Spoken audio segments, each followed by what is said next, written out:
Hello friends, எல்லோருக்கும் வணக்கம். Welcome to young investor channel. Actually மார்க்கெட்டில் இன்றைக்கி பார்த்தீங்கன்னா நம்ம எதிர்பார்த்தது ஒன்று, ஆனால் நடந்தது ஒன்று அப்படின்னு சொல்லலாம். ஏன்னா டெல்லி எலெக்ஷன் ரிசல்ட்ஸ் ப்ளஸ் பார்த்தீங்கன்னா இந்த ஆர்பிஐ ரேட் கட் பண்ணது, அதை வச்சு நம்ம மார்க்கெட் பாசிட்டிவ் ட்ரெண்டில் இருக்கும் அப்படின்னு சொல்லி ஃபீல் பண்ணோம். பட் நான் அப்டேட் பண்ணியிருந்தேன். ஃப்ரைடே பார்த்தீங்கன்னா அமெரிக்கன் மார்க்கெட், குறிப்பாக யூரோப் மார்க்கெட் எல்லாம் நெகட்டிவில் க்ளோஸ் ஆயிருந்துச்சு. அதுவும் மார்க்கெட்டில் இம்பாக்ட் ஆக சான்சஸ் இருக்குது. என்னன்னு பார்க்கும்போது மார்க்கெட்டில் நியூஸஸ் பேஸில் தான் பாசிட்டிவ் ட்ரெண்ட் இருந்ததை தவிர பட் ஃபண்டமெண்டலி பார்த்தீங்கன்னா நெகட்டிவ் அப்டேட் தான் இருந்துச்சு. ஸோ அது அப்படியே மார்க்கெட்டில் இம்பாக்ட் ஆயிருக்கு. அதுவும் இல்லாமல் பார்த்தீங்கன்னா Q3 ரிசல்ட்ஸ் கம்பெனிஸோடது பெருசாக இல்லை. டொனால்ட் ட்ரம்ப் மார்னிங் ஒன்று சொல்கிறாரு, பட் ஈவினிங் ஒன்று சொல்கிறாரு. அது மார்க்கெட்டில் அப்படியே இம்பாக்ட் ஆயிருக்கு. நிஃப்டி 178 பாயிண்ட்ஸ் நெகட்டிவில் க்ளோஸ் ஆயிருக்கு. 23,381 பாயிண்ட்ஸ். சென்செக்ஸ் 548 பாயிண்ட்ஸ் நெகட்டிவ், 77,311 பாயிண்ட்ஸில் க்ளோஸ் ஆயிருக்கு. பேங்க் நிஃப்டி 49,981 பாயிண்ட்ஸில் க்ளோஸ் ஆயிருக்கு. 177 பாயிண்ட்ஸ் நெகட்டிவ். பேங்க் நிஃப்டியில் Kotak Mahindra bank, ICICI bank, ரெண்டு பேங்க் தான் பார்த்தீங்கன்னா ஒரு ஃப்ளாட் பாசிட்டிவ் ட்ரெண்டில் இருந்திருக்கு. Remaining SBI, state bank, bank of Baroda, federal bank, HDFC bank, Canara bank, Punjab national bank இதெல்லாமே ஒரு 1% கீழே நெகட்டிவ்ல இருந்துச்சு. IndusInd bank, Axis bank, IDFC first bank, AU small finance bank இதெல்லாம் ஒரு 1.5% நெகட்டிவ்ல க்ளோஸ் ஆயிருக்காங்க. ஸ்டில் பார்த்தீங்கன்னா IDFC first bank, IndusInd bank, Axis bank ஒரு நல்ல அட்ராக்டிவ் ரேஞ்சில் இருக்கிற மாதிரி இருக்குது. ஸோ யூஸ் பண்ணவங்க யூஸ் பண்ணிக்கலாங்கிறது என்னோட கருத்து. நெக்ஸ்ட் பார்த்தீங்கன்னா அமர் ராஜா பேட்டரிஸ் ஆக்சுவலி ஏன்னா ரிசல்ட்ஸ் பேஸ் பண்ணி இன்னைக்கு மார்க்கெட்டில் பெர்ஃபார்மன்ஸ் பார்க்கும்போது 3% நெகட்டிவ்ல தான் ட்ரேட் ஆயிருக்கு. 1032 ரூபாயில் இருக்குது Amar Raja energy and mobility limited. So இது பார்த்தீங்கன்னா பீக் லெவல்லேருந்து கிட்டத்தட்ட, அதாவது அவங்களோட பீக் லெவல்னு பார்க்கும்போது 737 இருக்கிறாங்க. ஒரு ஆவரேஜாக பார்த்தீங்கன்னா 300 அதிகமாக ட்ரேட் ஆகுது. மேபி இன்னும் பார்த்தீங்கன்னா இதில் அடி உள்ள வாய்ப்புகள் பிரகாசமாக இருக்குது Amar Raja energy and mobility லிமிடெட்டில். So அதனால் பொறுமை காக்கும்ங்கிறது என்னோட கருத்து. 19 times பி ரேஷியோ இருக்குது. இப்போதை வெயிட் பண்ணுங்க. இன்னும் ஒரு 100 to 150 rupees வரைக்கும் டவுன் ட்ரெண்ட் போகலாம். போச்சுன்னா நம்ம ஸ்லோவாக யூஸ் பண்ணலாங்கிறது என்னோட கருத்து Amar Raja energy and mobility லிமிடெட்ல. Next பார்த்தீங்கன்னா மேசகான் டாக் ஷிப்பில்டர்ஸ். இந்த ஸ்டாக்ல இன்னைக்கு என்ன நடந்ததுன்னா ஸ்டாக் பார்த்தீங்கன்னா 9% வரைக்கும் பாசிட்டிவ் போச்சு. 2439 ரூபா வரைக்கும் போன ஷேரு கடைசியில் 2201 ரூபாயில் ஒரு 1.5% நெகட்டிவ்ல க்ளோஸ் ஆயிருக்கு. இதில் பார்த்தீங்கன்னா ரிசல்ட்ஸ் நல்லா இருந்துச்சு. அதனால தான் ஸ்டாக் ப்ரைஸ் இன்னைக்கு மேலே போயிருக்கு. அது போக ஆர்டர் புக்கும் பார்த்தீங்கன்னா உங்களுக்கு ஹெல்த்தி ஆர்டர் புக் கிட்டத்தட்ட 35,000 கோடிக்கு உங்களுக்கு ஆர்டர் புக் இருக்குது. ப்ராஃபிட் 28% இயர் பேசிஸ்லையும் குவார்டர் ஆன் குவார்டர் பேஸில் 37% மேலே இன்க்ரீஸ் ஆயிருந்துச்சு. ஒரு நல்ல ரிசல்ட்ஸ் போஸ்ட் பண்ணதுனால பார்த்தீங்கன்னா ஸ்டாக் ப்ரைஸ் இன்னைக்கு மேலே போயிருந்தாங்க. பட் க்ளோசிங் 1.5% நெகட்டிவ்ல க்ளோஸ் ஆயிருக்காங்க மேசகான் டாக் ஷிப்பில்டர்ஸ். பட் ஸ்டாக்கோட வேல்யூஷன் பார்த்தீங்கன்னா ரொம்பவே ஹை, 35 times ஏர்னிங்ஸில் இருக்கிறாங்க. இப்போதைக்கு இதெல்லாம் வெயிட் பண்ணுறது தான் பெட்டருங்கிறது என்னோட கருத்து. ரிலையன்ஸ் என்ன சொல்கிறாங்கன்னா ஆல்ரெடி பார்த்தீங்கன்னா அவங்க ஒரு ஜூஸ் விச் மீன்ஸ் கேம்பகோலா, அந்த கேம்பகோலா மூலமாட்டம் அவங்க மார்க்கெட்டை டாமினேட் பண்ணுறாங்க. கம்மி ப்ரைஸில் பார்த்தீங்கன்னா உள்ள மார்க்கெட்டுக்குள்ளே என்ட்ரி கொடுத்து மற்ற கம்பெனிஸ்க்கு எல்லாமே டஃப் கொடுக்குறாங்க. இப்போ ரிலையன்ஸ் கன்சியூமர் ப்ராடக்ட்ஸ் லிமிடெட் மூலமாட்டு அடுத்தது ஒரு ஸ்போர்ட் ட்ரிங்கை கொண்டு வராங்க. அது ஆல்ரெடி சொல்லியிருந்தாங்க அந்த முத்தைய முரளிதரன் மூலமாட்டு நாங்கள் கொண்டு வரோம்னு சொல்லி. இப்போ அதோட நேம் ஸ்பின்னர் ஸ்போர்ட் ட்ரிங் அப்படின்னு சொல்கிறாங்க. ப்ரைஸ் 10 ரூபா தான் ஃபிக்ஸ் பண்ணியிருக்காங்க. ஸோ இது மூலமாட்டு பார்த்தீங்கன்னா நெக்ஸ்ட் 3 yearsல இந்த பிவரேஜ் கேட்டகரியிலே $1 billion ரெவன்யூ அவங்க எதிர்பார்க்குறோம் அப்படின்னு சொல்லி ரிலையன்ஸ் கன்சியூமர் ப்ராடக்ட்ஸ் தரப்புல சொல்லியிருக்காங்க. இது பார்த்தீங்கன்னா மண்டே லான்ச் பண்ணியிருக்காங்க. இதுக்கு கிரிக்கெட் ஐக்கான இருக்கிற முத்தைய முரளிதரனை இன்ட்ரடியூஸ் பண்ணுறாங்க. 10 ரூபாவில் கொண்டு வராங்க. ஏன்னா மற்ற கம்பெனிஸோட பார்த்தீங்கன்னா ப்ரைஸை குறைச்சி கொண்டு வராங்க மார்க்கெட் டாமினேட் பண்ணுறதுக்கு. இது ரிலையன்ஸ் இண்டஸ்ட்ரீஸ் கொடுத்த இன்னொரு பாசிட்டிவ் அப்டேட்டு. நெக்ஸ்ட் பார்த்தீங்கன்னா இன்னைக்கு ட்ரம்ப்பால் மார்க்கெட் எப்படி டவுன் ஆச்சு அப்படின்னு சொல்லி சில நியூஸஸ் வச்சு டிஸ்கஸ் பண்ணலாம். ஒன்று பார்த்தீங்கன்னா FIIs அவங்க 10,179 கோடி இந்த February 1st வீக்கில் டம்ப் பண்ணியிருக்காங்க. விச் மீன்ஸ் நம்ம மார்க்கெட்லேருந்து வெளியே எடுத்திருக்காங்க. டாலர் ஸ்ட்ரென்தன் ஆகுது. இன்னைக்கு அப்டேட்டு ருப்பி 87.92 அப்படிங்கிற ஒரு ஆல் டைம் லோவை டச் பண்ணிடுச்சு. ஆனால் நிறைய பேர் எக்ஸ்பெக்ட் பண்ண என்னது 87 வரதுக்கே மார்ச் ஆகும் அப்படின்னு சொல்லி. பட் எனக்கு தெரிஞ்சு இந்த வருஷத்துக்குள்ளே 100 அடிச்சிரும் போல இருக்குது ருப்பி. அந்த ட்ரெண்டில் ஃபாஸ்ட்டாக போகுது. ஆல் டைம் லோவாட்டு 87.92 அந்த ரேஞ்சை டச் பண்ணியிருக்கு. ட்ரம்ப் என்ன சொல்லியிருக்காருன்னா இந்த ஸ்டீலு, அலுமினியம் இம்போர்ட்ஸ் இதுக்கு மேலே பார்த்தீங்கன்னா 25% டேரிஃப் இம்போஸ் பண்ணுவோம் அப்படின்னு சொல்லி. அது போக அந்த டேரிஃப் பிளானில் பார்த்தீங்கன்னா நிஃப்டி ஃபார்மாலே அடி இன்னைக்கு குறிப்பாட்டு சிப்லா, லுப்பின்னு, சன்ஃபார்மா, டாக்டர் ரெட்டி லேபார்டரிஸ், அல்கம் லேபார்டரிஸ், இப்கா லேபார்டரிஸ் இது எல்லாமே ஆவரேஜாக பார்த்தீங்கன்னா ஒரு 3 to 6%. விச் மீன்ஸ் ஃபஸ்ட்டு உள்ள அந்த ரெட்டி, சிப்லா, சன்ஃபார்மா அதெல்லாம் ஒரு 1 to 3% டிப்பாக இருந்துச்சு. அல்கம் லேபார்டரிஸ், இப்கா லேபார்டரிஸ், ஓஹாட் இது எல்லாமே ஒரு 3 to 6% வரைக்கும் டவுன் ஆயிருந்துச்சு. ஃபார்மா இண்டெக்ஸ், நிஃப்டி ஃபார்மா இண்டெக்ஸ்லாம் 2% டவுன் ஆயிருக்குது மார்க்கெட்டில். இது பார்த்தீங்கன்னா டொனால்ட் ட்ரம்ப் ஃபார்மா செக்மெண்ட்டுக்கும் நான் இம்போர்ட் டேரிஃபை இம்போஸ் பண்ணுவேன் அப்படின்னு சொல்லியிருக்கிறாரு. ட்ரம்ப் என்ன சொல்லியிருக்காருன்னா 25% டேரிஃப் இந்த ஸ்டீல் அண்ட் அலுமினியம் இம்போர்ட்ஸுக்கு கனடா, பிரேசில், மெக்சிகோ அடுத்து வந்து பார்த்தீங்கன்னா சவுத் கொரியா, வியட்நாம் இவங்க எல்லாமே யூஎஸ்க்கு வந்து அதிக அளவில் ஸ்டீல் வந்து இங்கேருந்து அவங்க கண்ட்ரிலேருந்து எக்ஸ்போர்ட் பண்ணுறாங்க. யூஎஸில் அது இம்போர்ட் ஆகுது. கனடா வந்து பார்த்தீங்கன்னா இந்த செக்மெண்ட்டில் ஒரு லார்ஜஸ்ட் சப்ளையராக இருக்கிறாங்க. 2024 மட்டும் 79% ஆஃப் த யூஎஸோட டோட்டல் ஸ்டீல் இம்போர்ட்டில் அவங்களும் இருக்கிறாங்க. விச் மீன்ஸ் இது பிரைமரி அலுமினியம் மெட்டல் செக்மெண்ட்டில் வந்து பார்த்தீங்கன்னா கனடா ஒரு லார்ஜஸ்ட் சப்ளையாக இருக்கிறாங்க. டோட்டல் இம்போர்ட்டில் 79% வந்து யூஎஸில் இவங்களோட ப்ராடக்டாக தான் இருந்திருக்கு. ஸோ இதனால் கனடா பெருசாக அஃபெக்ட் ஆவாங்க.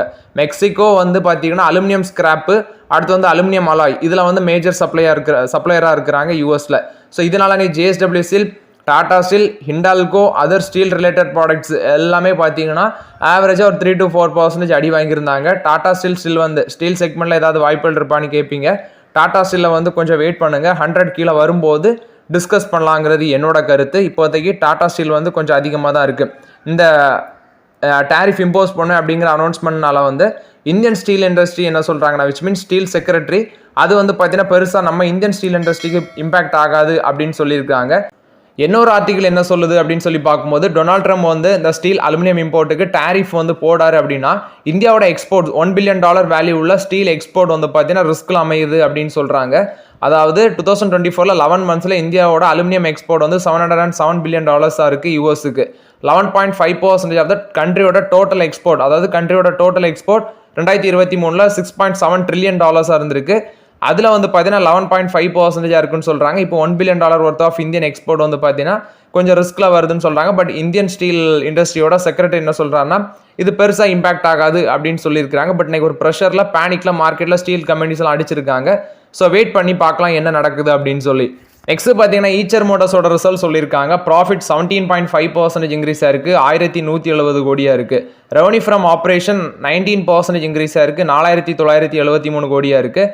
எபிட்டா 10% இன்க்ரீஸ் ஆயிருக்கு, 1201 கோடியாக இருக்குன்னு சொல்லியிருக்காங்க. ஸோ ராயல் என்ஃபீல்டுக்கு வந்து பார்த்தீங்கன்னா அவங்களோட கமர்ஷியல் வெஹிக்கிள் செக்மெண்ட் க்ரோத்துக்கு ஒரு நல்ல சப்போர்ட் பண்ணியிருக்குன்னு சொல்லியிருக்காங்க. குறிப்பாட்டு highest ever quarterly motor cycle sales 2,69,039 units விற்றுருக்காங்க, 17% இன்க்ரீஸ் ஆயிருக்கு. அது மட்டும் இல்லாமல் அவங்களோட கமர்ஷியல் வெஹிக்கிள் சொன்னால விஇசிவி, அது வந்து தேர்ட் குவார்ட்டர் வால்யூமாக வந்து பார்த்தீங்கன்னா ஒரு நல்ல ஹையஸ்ட் எவர் வால்யூம்ஸ்னு சொல்கிறாங்க. ரெவன்யூ அண்ட் ப்ராஃபிட் வந்து அதிகரிச்சிருக்கு இந்த செக்மெண்ட்டில். 21,012 வெஹிக்கிள்ஸ் இந்த குவார்ட்டரில் மட்டும் அந்த செக்மெண்ட்டில், விச் மீன்ஸ் கமர்ஷியல் வெஹிக்கிள் செக்மெண்ட்டில் சேல்ஸ் ஆயிருக்கு அப்படின்னு சொல்லியிருக்காங்க.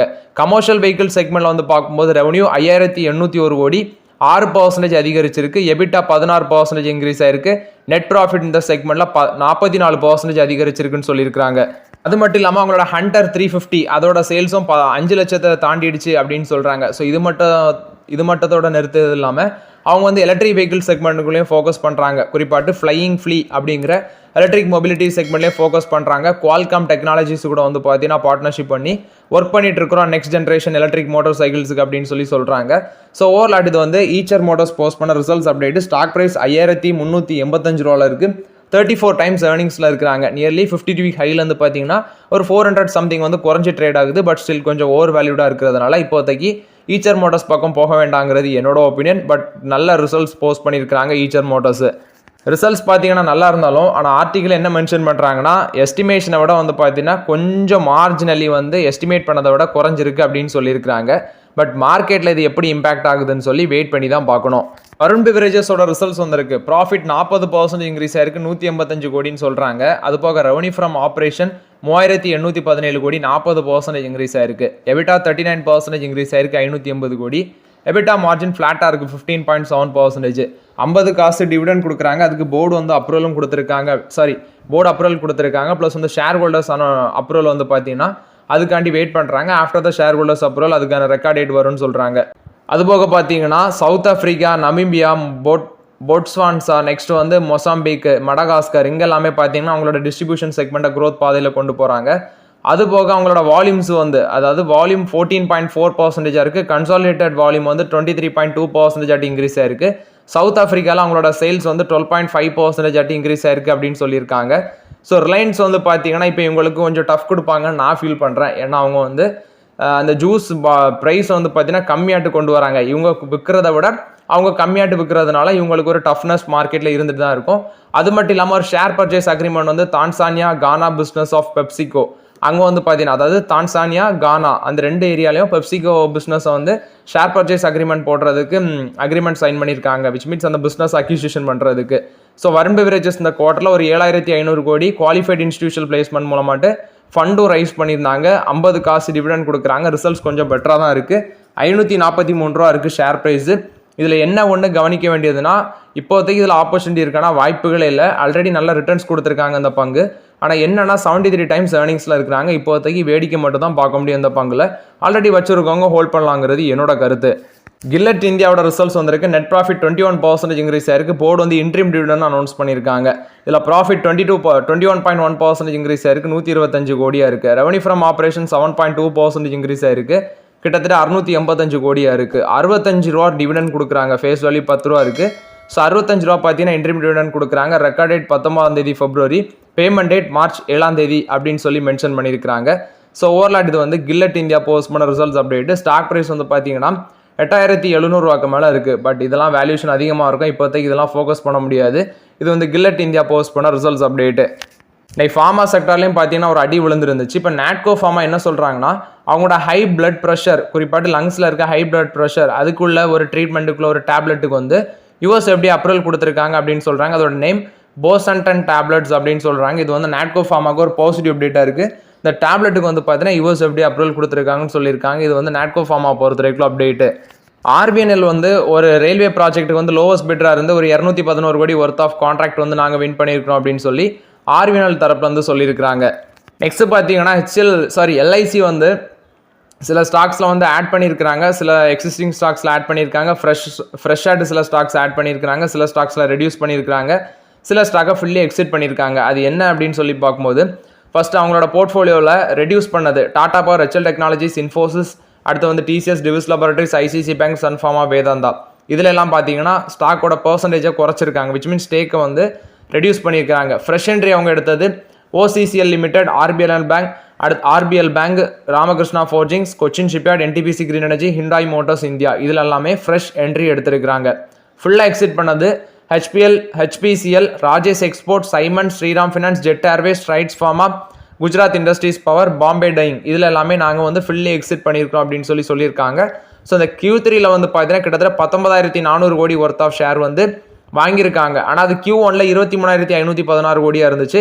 Q2ல 18,094 கோடி. விச் மீன் நான் சொல்கிறது நெட் பையிங்கும் சொல்கிறேன். பட் Q2வை கம்பேர் பண்ணும்போது Q3ல அதிகமாட்டு நெட் பையிங் பண்ணியிருக்கிறாங்க. ஸோ ஓகே ஃப்ரெண்ட்ஸ், ஆக்சுவலி இந்த வீடியோவில் சில இம்பார்ட்டன்ட் அப்டேட்ஸ் எல்லாமே டிஸ்கஸ் பண்ணோம். இந்த வீடியோ உங்களுக்கு பயனுள்ளதாக இருக்கும்னு நினைக்கிறேன். பயனுள்ளதாக இருந்துச்சுன்னா லைக் பண்ணுங்கள், சப்ஸ்கிரைப் பண்ணுங்கள், கமெண்ட் பண்ணுங்கள். Okay friends, thank you.